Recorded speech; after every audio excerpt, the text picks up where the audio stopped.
صابلي المرنج الجديد بذوق الكراميل، وصابلي بحشوة الشامية حلوة الترك بتزيين جديد، ديكور الوردة بدون مول، زائد تدبيرة كيفاش تقتصدي في الشوكولاتة وتقلصي عدد كبير من الحبات.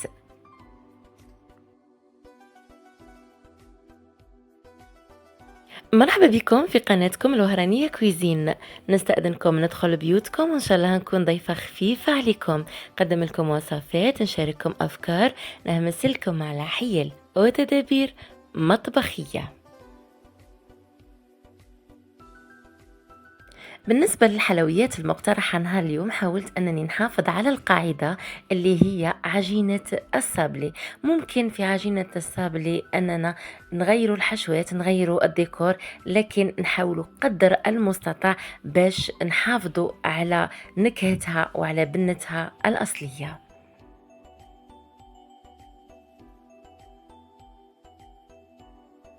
على بركة الله نبدأ في تحضير عجينة السافلي. نحتاج فيها 125 جرام من الزبدة الطرية، نحتاج ملعقتين كبار من الزيت، ملعقتين كبار من السكر الناعم، وقرصة ملح. نخلطه مليح بالباتور، ممكن أيضا تستعملي المضرب اليدوي.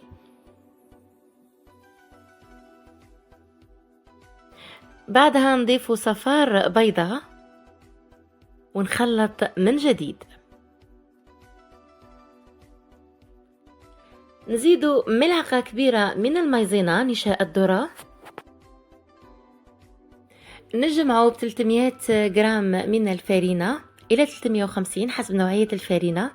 زدنا معها 3 ملاعق كبار من الكاوكاو المرحي، فول سوداني مرحي.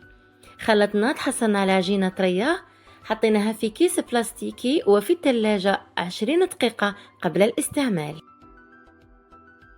العجينة بعد ما ارتاحت فتحناها بالحلال في كيس بلاستيكي باش تسهل علينا العملية أكتر. طبعا هذا صغيرة. حطيناها في صينية مفروشة بورق الزبدة، ممكن ترشي الصينية بالفارينة. طيبنا الحبات في فرن مسخن من قبل على درجة حرارة متوسطة من تحت ومن بعد تحميرة من الفوق.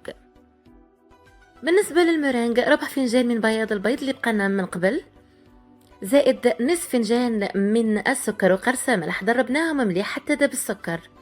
بعدها حطيناهم فوق ماء مغلي وكملنا ضربناهم مليح حتى طلعت وتشكل المنقار اللي هو دليل نجاح المرنج.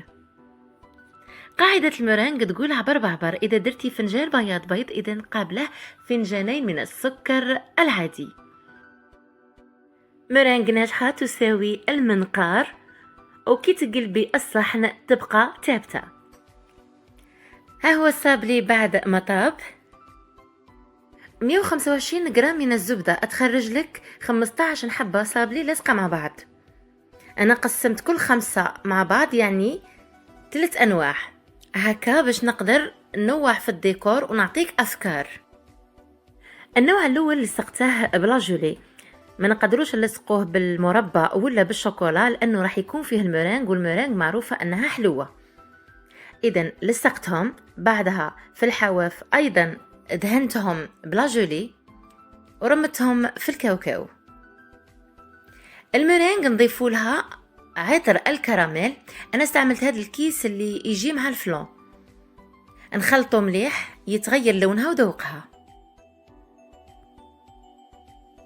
نحطوها في كيس حلواني ونخدموها بهذا الشكل.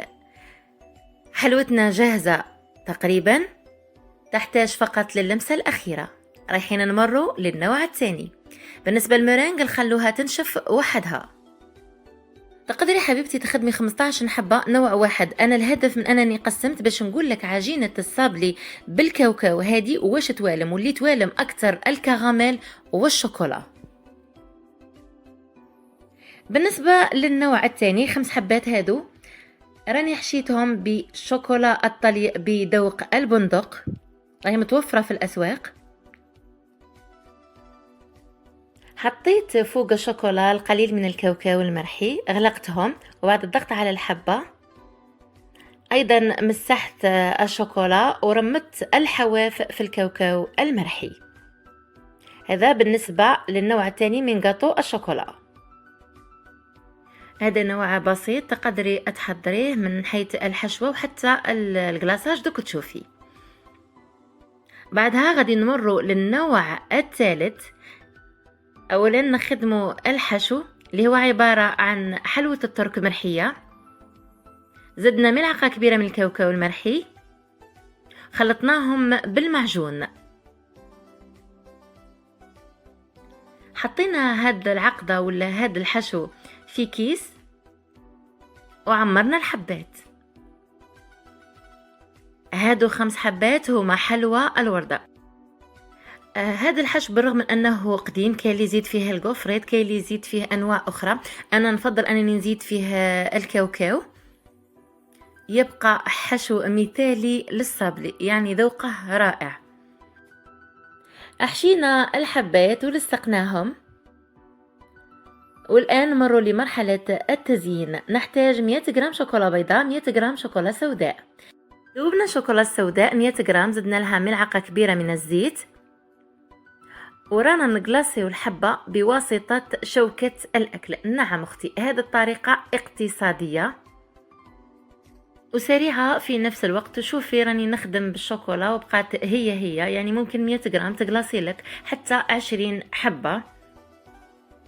تبقى مجرد تدبيرة نقدمها لأختي مع غلاء أسعار الحلويات، الله يحسن العون، ممكن تفيدك. هنا راني نعدل بواسطة الشوكة باش يجوني هذا الخطوط. هذا الصابلي اللي حشيناه بكريمة حلوة الترك والكاوكاو والمعجون، نحطوا على الحبة شوكولا بيضاء ونخلوها تنشف شوية ونكملوا التزيين.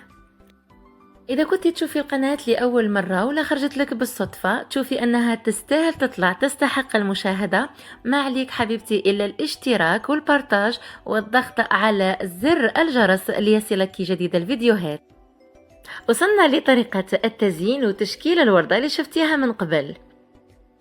خممت فيك وجبت لك ديكور جديد لأول مرة، رايحين نزينه برقائق فطور الصباح ذوق شوكولا. شكلت الوردة بهذه الطريقة وحددت حوافها بواسطة فرشاة وناكخي ذهبي. نتمنى تعجبك الفكرة وتستغليها وتجربيها، خاصة أنها في المتناول. كانت هذه هي النتيجة، ورايحين نشوفوا أيضا باقي الحلويات في صحن التقديم. حبيت صابلي المرنج بالكراميل، أنا حشيتهم بكريمة الكراميل طوفية، وأيضا حطيت ورقة ذهبية، وكانت هذه هي النتيجة. حلوياتنا 3 راهي جاهزة. نتمنى أنك تاخدي فكرة، وأنا قسمتها كما قلت لك تقدري ديري نوع واحد، لكن من أجل باش تكون عندك خيارات أكثر في التزيين. وصلت لنهاية الفيديو، ما تنسوش دعم القناة. ما بقى لي غير نقولكم مني الاجتهاد ومنكم التشجيع، والقادم أحلى. سلام.